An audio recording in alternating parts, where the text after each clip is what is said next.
Hello and welcome back to HardReset.Info. In this tutorial, I'll be showing you how to turn off Bixby voice wake-up commands on Samsung S25 Plus. Let's begin.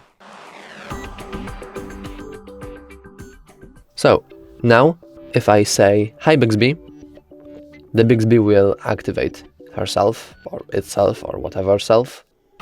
And in order to actually disable this function, we simply have to go into settings, scroll almost all the way down until you see advanced features.